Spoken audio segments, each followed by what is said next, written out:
Bom, eu sou Yuri Stoltenberg e eu vou falar um pouco sobre a parte do Vargas, do governo do Vargas, né? O governo do Vargas, certo?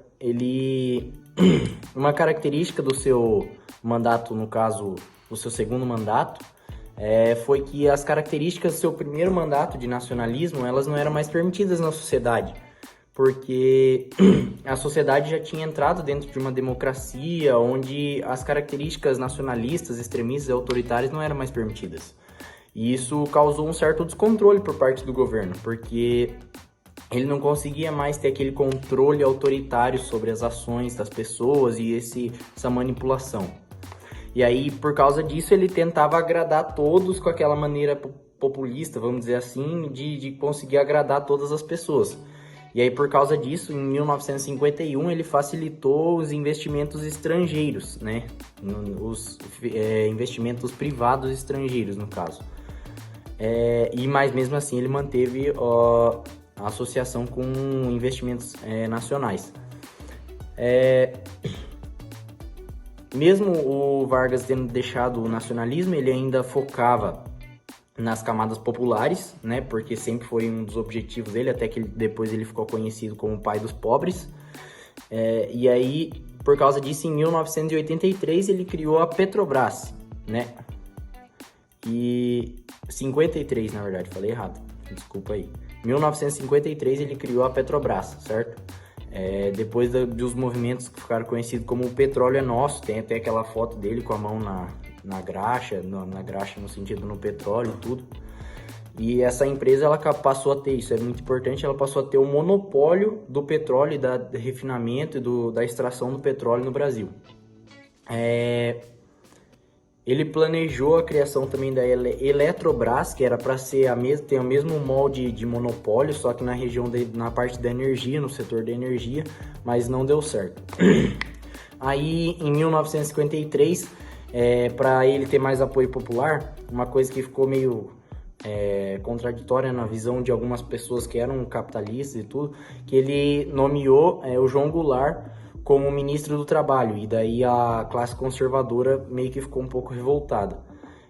No mesmo ano, uma coisa importante, os coronéis, eles lançaram o Manifesto dos Coronéis, que basicamente estava mostrando a insatisfação deles, e eles estavam pedindo a demissão do João Goulart, porque ele tinha feito uma proposta de reajuste nos salários mínimos, e esse reajuste, no caso, deixou os coronéis meio insatisfeitos e eles não queriam que isso fosse para frente, e até o Vargas, ele até gostou e tal da ideia, mas que teve esse manifesto dos coronéis.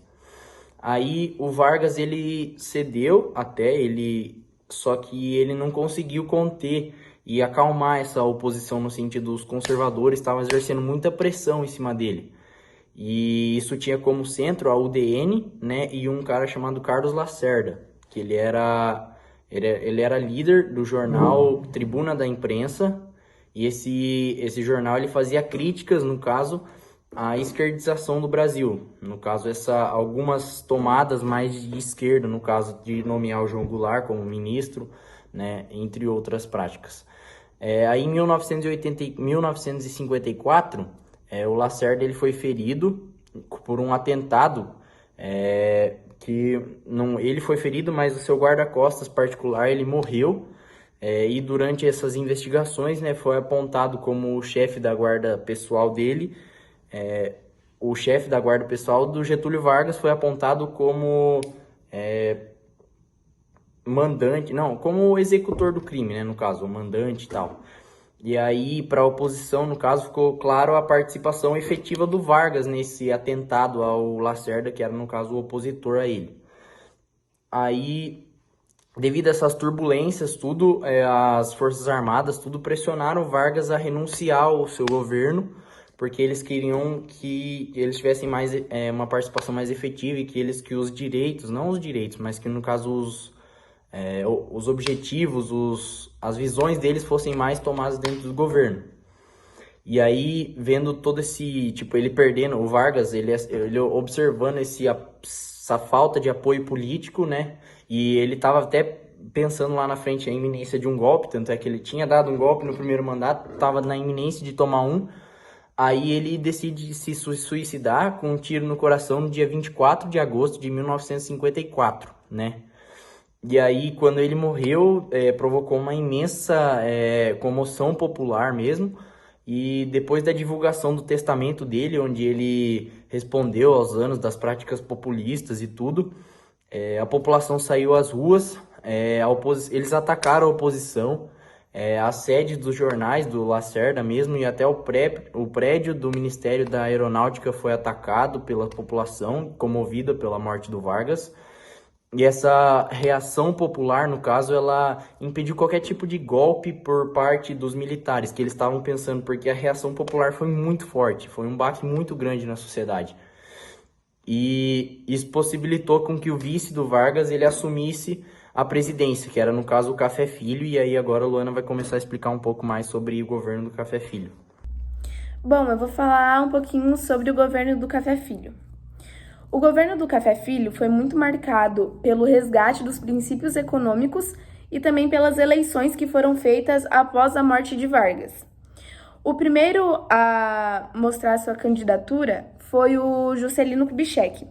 Ele era um deputado de Minas Gerais e ele fazia parte do PSD. O segundo também foi o Jango, e ele era um candidato natural do PTB.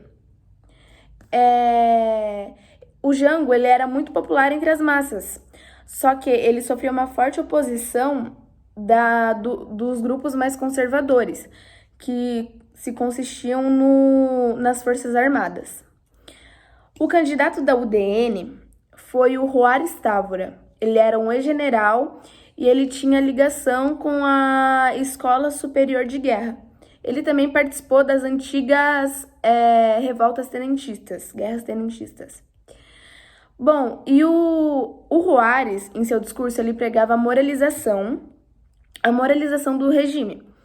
E ele também tinha os seus apoiadores, que eram da UDN, que era o Carlos Lacerda. Ele era um forte propagandista, tanto pelo seu jornal da Tribuna da Imprensa. E ele vivia difamando o Juscelino.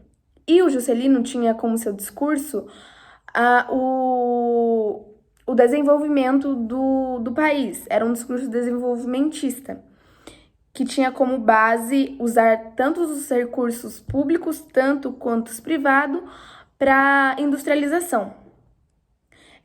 A UDN, ela era liderada pelo Carlos Lacerda, que era dono do jornal Tribuna da Imprensa.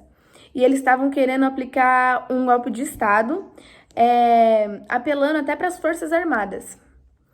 Com isso, antes não foi aplicado, acabou não sendo aplicado, e saiu os resultados das eleições. O Juscelino ganhou como presidente. Eu esqueci de falar, mas o Juscelino com o Jango formaram uma aliança, sendo o Juscelino para presidente e o Jango para vice. Com isso, o Juscelino ganhou as eleições e o Jango também ganhou como vice. Só que o Carlos Lacerda não aceitou isso. E ele propôs um golpe de Estado abertamente assim. Aí, com o seu jornal da Tribuna da Imprensa, ele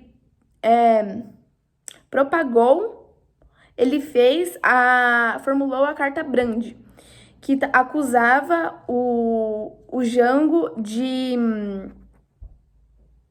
importação ilegal de armas para as milícias operárias.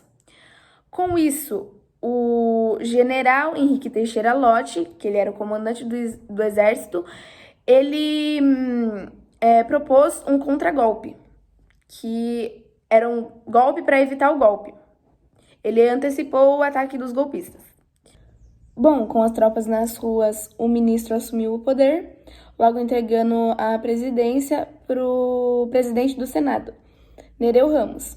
E seu mandato durou muito pouco, 3 meses só, e logo depois quem foi que assumiu foram o Juscelino e o Jango, em 31 de dezembro de 1956. Foi isso!